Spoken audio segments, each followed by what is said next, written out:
Ooh, this is gonna be fun. Let's get right into this one. Just finished recording audio for another video. Let's just get right into this.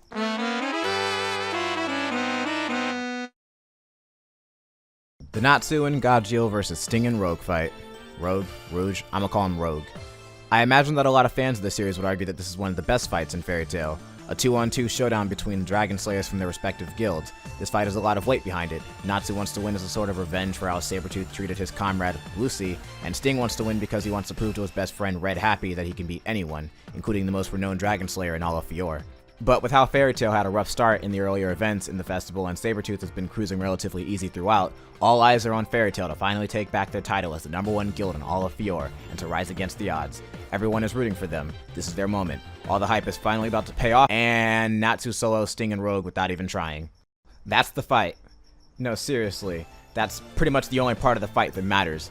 I'm telling the truth. Go back and watch that fight if you don't believe me. That's basically the only thing of significance that occurs throughout the entirety of the fight. This is how the entire fight goes. The fight starts, and Natsu and Gajeel immediately get the upper hand by catching Sting and Rogue off guard. Sting and Rogue get the upper hand by powering up and catching Natsu and Gajeel off guard. Natsu and Gajeel decide to get more serious and regain the upper hand. Sting and Rogue power up again, but this time Sting decides he's going to try to solo Natsu and Gajeel, who'll struggle against him for a bit. Then it turns out that Natsu and Gajeel were still holding back, and then Natsu literally pushes Gajeel out of bounds and solos Sting and Rogue himself. And that's it. He wins the fight. The entire fight is 2 episodes of filler right before the conclusion. The entirety of the middle part of this fight is filler, and it's actually awful. Here, let me explain what I mean when I say filler. Answer me this. Why did Natsu and Gajeel hold back so much? As a matter of fact, why did Sting and Rogue?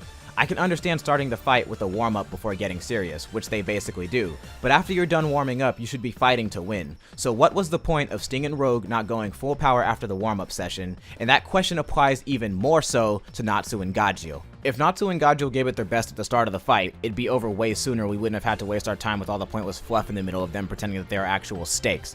Natsu and Gajeel are so overwhelmingly strong compared to these two, so they should have just finished things as quickly as possible. What's the point of them holding back this much? What, is it for entertainment value? That's nonsense, because from the perspective of these characters, they're fighting to win. So why would they care about prolonging the fight for the entertainment of the in-show audience? Especially if doing so could run the risk of them losing the fight as a result of their own arrogance, like it ended up doing for Sting and Rogue, who lost because they let their opponents use their full power and didn't pull out all their best cards from the very start.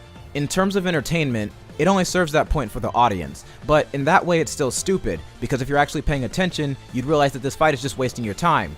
The characters spend a majority of the fight just punching each other, despite the fact that they're wizards with elemental abilities, which Machima only manages to utilize for like 60 seconds before immediately going back to the slugfest. And the elemental dynamic isn't even anything special. Okay, so Sting punches Natsu, which doesn't hurt him very much, but it places a light steal on him that disables his movement so that Sting can land a few clean hits on him. But before Sting can even hit him once, Natsu's already broken free of the curse by, and I'm not kidding when I say this, burning off the seal, despite the fact that that seal is attached to his body. It's not like a paper seal or something. Whatever. Wait, but what about Gajeel? Okay, so he's struggling to land a hit on Rogue because Rogue is capable of turning his body into shadows to evade his attacks and maneuver around him with ease. So how does Gajeel tackle this new challenging scenario? Well, he's just better than Rogue, so he can react to him when he goes on the offense. Like, at least Natsu somewhat devised a bullshit strategy. Gajeel doesn't even bother. He just decides that he's tired of getting hit and stops getting hit.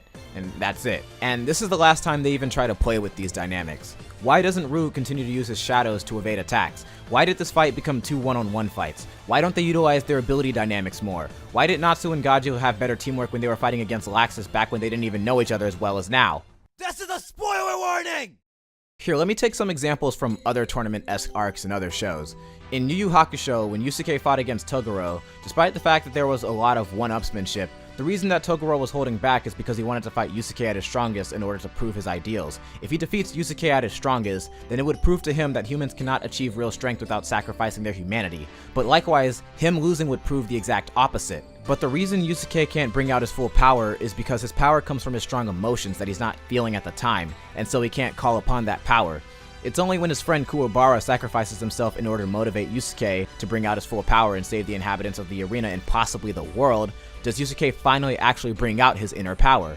And when he does, he defeats Toguro with a single attack, but not before contemplating about his frustrations towards not being strong enough to keep his friend from dying to motivate him. There's so much meaning behind his rage boost because of what was lost as a result, and this conclusion to the fight could not have happened at any other point.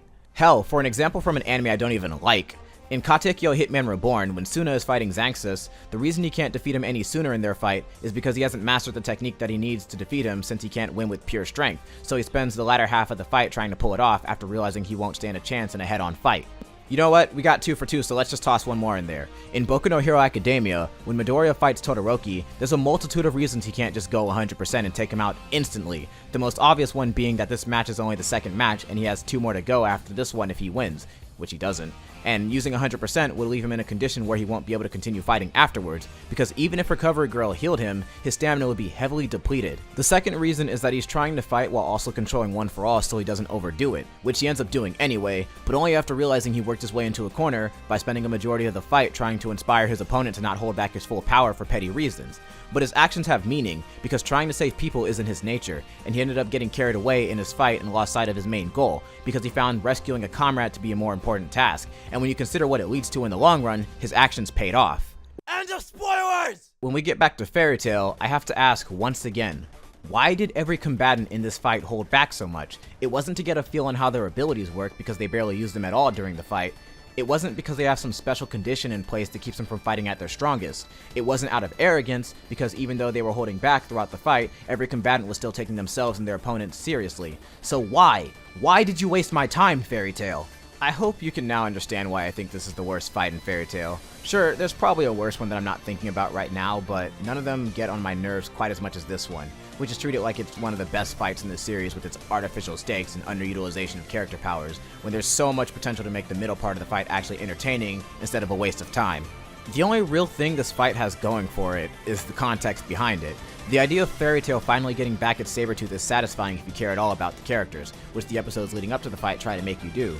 Except then they're also trying to make us care about Sting for some reason, which muddies up the audience's perspective of who they're supposed to be rooting for. I won't lie that rewatching this fight did make me feel some degree of emotional resonance with the situation thanks to the soundtrack and the story beats.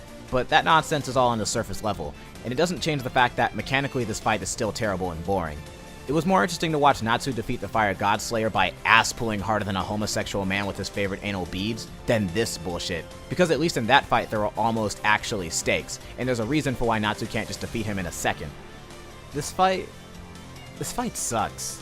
I could go on for longer about how the animation in this fight also sucks, and the constant cutting away from the action is jarring, especially because the fight didn't need to be 2 episodes, but I think I made my point. If you still like this fight, then watch this video again after taking some time to think about it critically for yourself, and then finalize your opinion. Afterwards, if you can still say you think this fight is good, then there's no saving you. I'm Silverbean, don't watch Fairy Tail. Bye. Also, if you like this video, then do that thing that ensures you'll see my next video if you're interested in more videos of this type.